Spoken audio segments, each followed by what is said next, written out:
Vamos assim então, fechando os nossos olhos, mentalizando a figura adorável do Mestre Jesus e pedindo para que Ele possa nos abençoar e estender seu manto sagrado sobre toda a nossa casa, eliminando as formas, pensamentos, energias deletéricas, tornando um ambiente espiritual mais equilibrado, graças a Deus. Vamos pedindo também para o Mestre Jesus para acolher os nossos irmãos encarnados e desencarnados, aqueles amigos, parentes. Vamos pedindo a Jesus também para olhar por todo o planeta Terra, principalmente para os povos em guerras, povos em conflitos. Vamos pedindo para que Jesus olhe em particular pelo nosso Brasil querido, coração do mundo, pátria do Evangelho. Pedindo para que possa iluminar as pessoas, todo o povo, para que possa despertar e ter consciência da responsabilidade no processo eleitoral.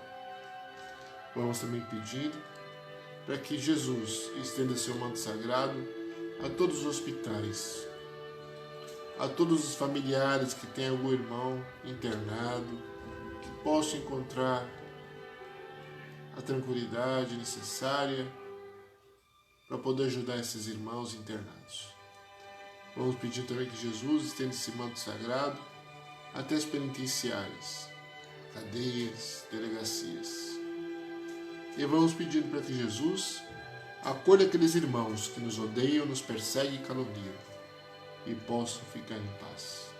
Dessa maneira, agradecemos a Jesus, a Deus Pai maior, o pão de cada dia, a oportunidade de ganharmos esse pão com o suor do nosso próprio rosto, a oportunidade de termos uma profissão honrada e honesta, e também a oportunidade de estar encarnado nesse mundo, nesse pequeno planeta chamado Terra.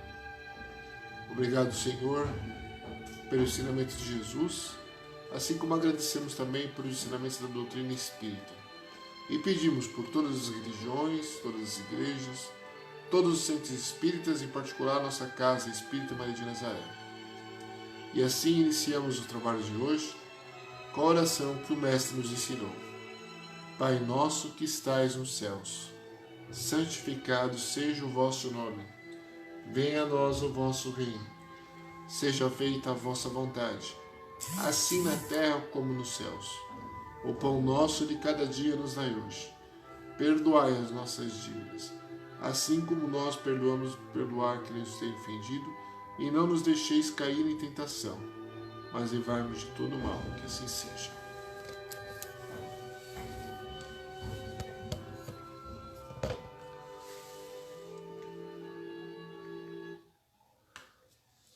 Que a paz e a luz do Mestre Jesus esteja conosco hoje e sempre. Boa noite a todos.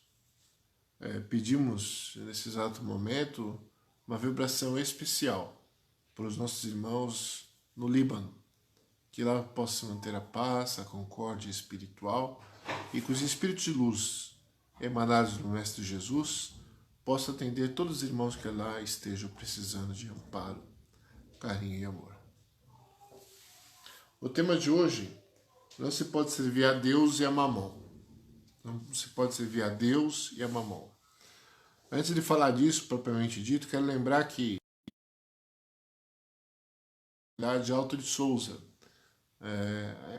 quem quiser doar alimentos, brinquedos, roupas, por favor, leve até a nossa Casa Espírita Maria de Nazaré, e lá estaremos esperando todos vocês para arrecadar esses donativos da campanha Alto de Souza, onde a nossa casa distribui cestas básicas, não só para aqueles que frequentam o centro espírita, a nossa casa espírita, mas também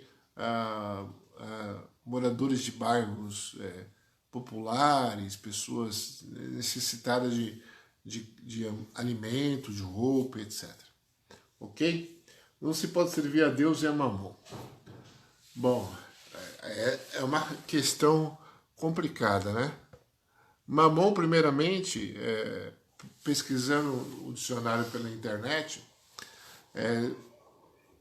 está colocado como se fosse dinheiro propriamente dito, né? Coisas materiais. Mamon também é citado como um deus de um povo não judeu. Mas vamos ficar como a ideia de que Mamon, as coisas materiais, o dinheiro. Não se pode servir a Deus e a Mamon. Ó, gente. O Mamon, o dinheiro, é o que movimenta o planeta. Não podemos ser ignorantes e imaginarmos que movimenta o mundo é o sopro, né? É o vento. Não, é o dinheiro. O que nos faz a gente acordar de manhã? Não é trocar a nossa força de trabalho pelo dinheiro? Não, a gente não faz isso. Quando a gente está procurando emprego, a gente vai lá oferecer a nossa força de trabalho, aquilo que nós somos capazes de produzir em troca de dinheiro. Antigamente não existia o dinheiro. Era difícil até você medir as coisas. Você trocava lá, vamos supor, 100 quilos de algodão por uma baleia. Como que você vai medir a baleia e o algodão? Então, é muito variável, né? Às vezes o algodão pode estar mais caro, às vezes a baleia pode estar mais cara. Naquela época quando se consumia baleia com facilidade, né? Aqui no Brasil, inclusive, se consumia muito baleia, muitas baleias, não só com óleo para poder provocar iluminação, mas também a própria carne. Era até vendido nas feiras. Então era difícil você medir, você trocar uma coisa pela outra. Então foi criado o dinheiro. Então o dinheiro facilitou, certo? Então quando a gente vai trabalhar, a gente vai oferecer a nossa força de trabalho, aquilo que nós somos capazes de produzir em troca de um dinheiro determinado. E o que o dono de uma fábrica faz? Ele troca uma mercadoria, né, por dinheiro. Para ele trocar essa mercadoria, ele tem que ter operários, né? Precisa de matéria-prima, precisa pagar água, luz, precisa pagar as máquinas, etc. Então, tudo isso vai em torno do quê? Do dinheiro. Então, o dinheiro faz a roda do mundo girar. E aí fica a pergunta, não se pode servir a Deus e a Mamon? Como assim? Bom, o que Jesus queria colocar para todos nós é que você não pode fazer com que a sua vida seja apenas uma luta pela a cobiça, pelo desequilíbrio em torno do consumo, né? Em torno da acumulação desnecessária. Você tem que vir assim, servir a Deus, estar preocupado com Deus. E a grande questão é, e por que isso? Será que Jesus está certo? De acordo com a doutrina espírita, e de acordo com as informações de espíritos mais iluminados do que nós, sim, Jesus está certo, né? E está certo por quê? Primeiramente, porque existe uma lei chamada reencarnação. E existe uma lei também de que existe o plano material e o plano espiritual. E que a morte do corpo físico é apenas uma passagem do espírito. Então você pode estar espírito errante no plano espiritual, né? Você pode ter espírito encarnado, alma, né? Você pode estar encarnado. Então você muda de um estágio para o outro, de encarnado para desencarnado. Então se existe isso, e nós sabemos por N exemplos, não só para aquilo que o Antigo Testamento, né, a primeira revelação, a segunda revelação e também a terceira revelação, que é o Espiritismo, mas sabemos também pelo fenômeno mediúnico, pelas comunicações espirituais que existem entre o plano material, que é o nosso aqui, encarnados, e o plano espiritual dos desencarnados. E essa comunicação, a gente pode ter a certeza da existência dela através de médios sérios, médios competentes, que se apropriam da mediunidade para fazer um trabalho do bem, né, da divulgação das obras do Senhor. Nesse sentido, é interessante relembrar a psicografia do Chico Xavier. em que ele escreveu mais de 400 livros com André Luiz, Emmanuel e tantos outros espíritos importantes que passaram aqui pelo planeta Terra e que estão a cuidar de todos nós.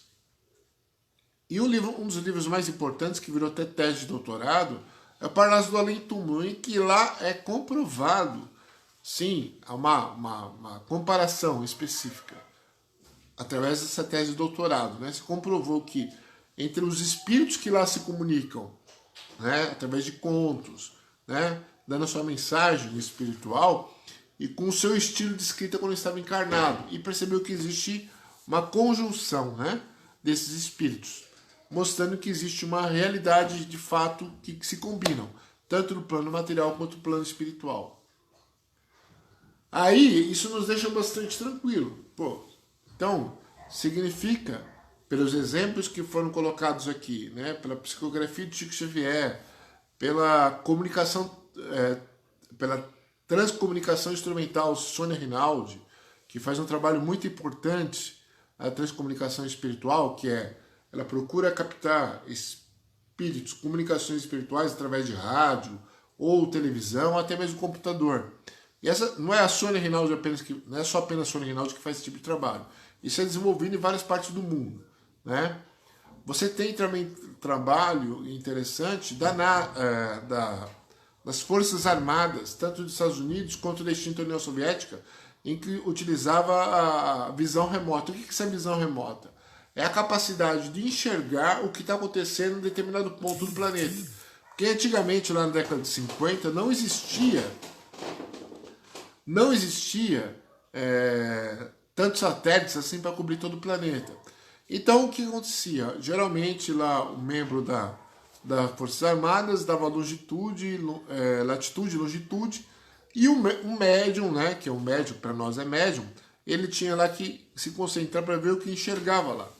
E esse trabalho até hoje não se acabou esse trabalho. Esse trabalho continua, permanece. Só que agora, nos Estados Unidos, nós sabemos, por pesquisa, que ela se dá por agências terceirizadas, não pela própria Forças Armadas apenas. Ele contrata agências terceirizadas para realizar esse trabalho.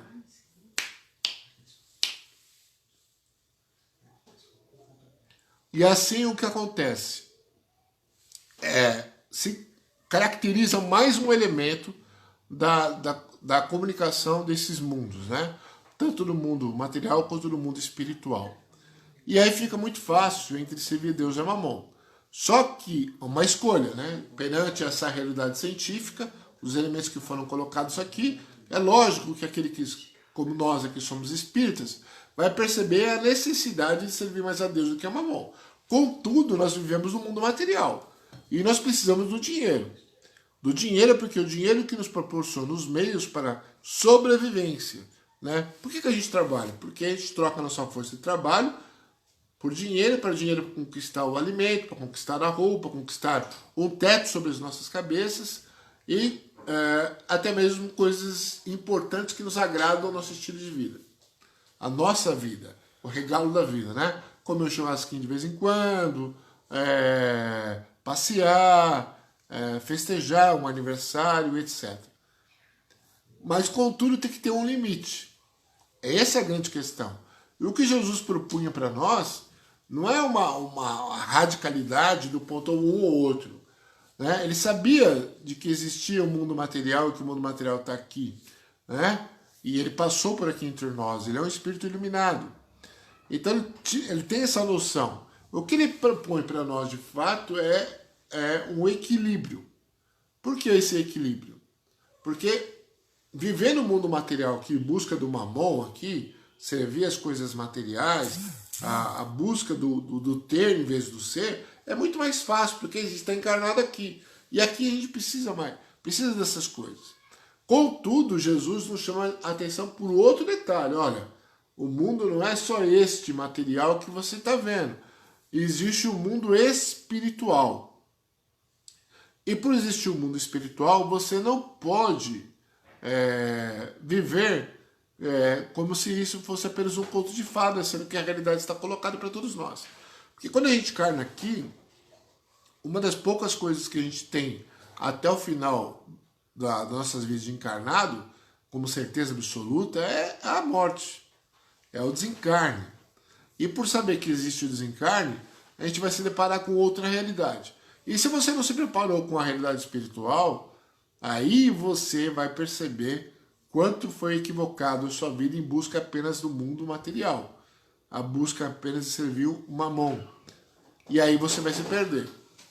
Então nós todos nós aqui sabendo dessa realidade, o que nos cabe, de fato, é viver nesse mundo, saber o que existe nesse mundo, saber ter o direito ao prazer moderadamente, com equilíbrio, mas se preocupar com as questões espirituais.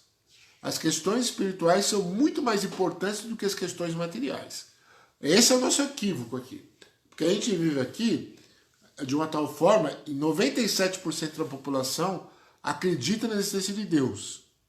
Até mesmo entre os penitenciários saiu uma pesquisa em que os penitenciários acreditam na existência de Deus. Aí fica uma pergunta para aquelas pessoas mais leigas. Mas se sabe da existência de Deus, por que cometeu esse crime? Aí são questões sociais, problemas familiares que entram nessa discussão. Mas o importante é que a maioria absoluta, tendo a certeza da existência de Deus, nesse mundo, como se esse mundo fosse a única coisa que existe. Né? A gente vê reflexo disso na nossa sociedade. O pai escolhe o nome do filho, baseado no nome que ele mais gosta, numa experiência interessante que ele possa ter tido.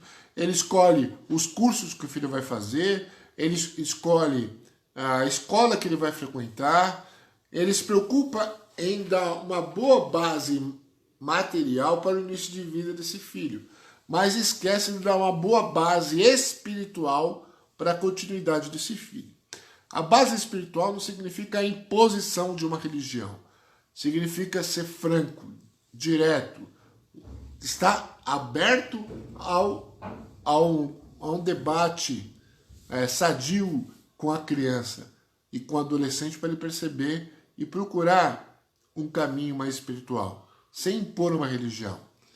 É assim que nós devemos agir, dessa maneira. Agora, não adianta a gente querer, por exemplo, ficar querendo impor uma religião ou converter alguém para a nossa religião, sendo que os nossos exemplos vão longe disto.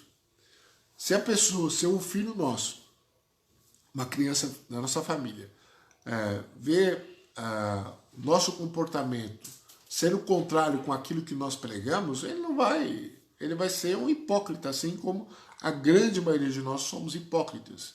Né?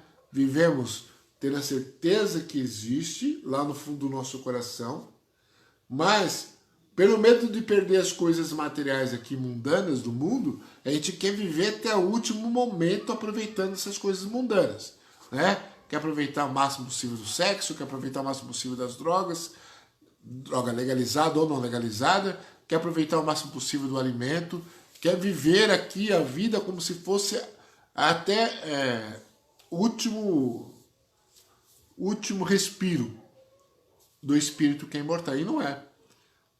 Imortal até o último suspiro do espírito, que é imortal. Mas só que aqui o mundo material vai passar e as coisas espirituais vão ficar. Esse é o chamado de Jesus para todos nós. O chamado para que possamos ter consciência da necessidade de vivermos nesse mundo, sim, material, precisamos das coisas materiais, sim, mas com equilíbrio. E esse equilíbrio passa pela reflexão espiritual, uma meditação, procurar entender o significado da vida e o porquê da vida. A vida não é um acidente, não aconteceu por acaso. E estamos aqui perdidos no tempo e no espaço e vamos tirar o máximo proveito possível que essa vida pode dar. Não, nós sabemos que existe o significado da vida, o porquê da vida e o porquê nós estamos aqui. E que tudo que está aqui no planeta Terra, do ponto de vista material, sim nos serve como instrumento de aprendizado e não como elemento que a gente vai levar para o outro lado. Carro a gente não vai levar, casa não vamos levar, nem livros vamos levar, roupas, a gente não vai levar nada. O que nós vamos levar daqui para lá é de fato o aprendizado moral e espiritual e também intelectual. É isso que nós vamos levar para aquele lado. E vamos levar também sentimento de amizade, de companheirismo, de respeito, de tolerância. É isso que nós vamos levar para lá. Nós podemos levar também para lá sentimento de raiva, de ódio, de vingança. Então aqui é um grande laboratório, né, em que serve como elemento de purgação das nossas dívidas do passado, de eliminação de erros. Isto é de fato o objetivo da vida aqui, para que possamos alcançar a iluminação espiritual. Então, como que nós ficamos perante essa realidade? Você vê a Deus ou você vê a Mamon? Você vê a Deus, mas sabendo que o que determina aqui são as coisas materiais. Então, por isso, nós não podemos ser hipócritas, né? Precisamos trabalhar. Aqui ninguém vai viver de doação. Se você for viver de doação, você vai ser um obstáculo para a sociedade. Você, em vez de ser um elemento que fortalece a sociedade ao crescimento material, intelectual, moral, você vai ser um obstáculo para essa sociedade. A não ser que você não tenha outro caminho, né? Mas você precisa do trabalho para esse crescimento. E o trabalho aqui é fundamental.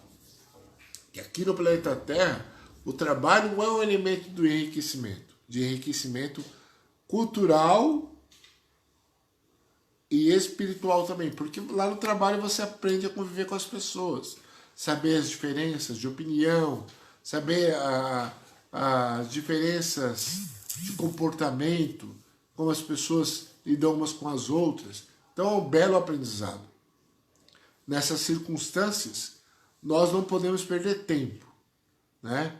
Vivendo, acreditando que existe Deus, mas vivendo aqui no plano material como se fosse o último dia de nossas vidas, tentando aproveitar o máximo possível. O que Jesus quer que a gente faça é o quê? Que tenhamos a oportunidade de viver, sim, com intensidade. Intensidade de sentimento de amor, de respeito ao próximo, de solidariedade. Você tem a opção de viver do ódio, da ganância, do desejo de vingança. É o livre-arbítrio que cada um de nós temos. Nós temos o direito de escolher. Só que, se você não se aperfeiçoar, se você não melhorar, você vai ser apenas um espírito apegado aos mundos materiais, não vai ser muito diferente daquele que é ganancioso e vive só para o acúmulo de bens materiais. Não existe diferenças, muitas diferenças. Então, por isso há a necessidade do despertar da consciência.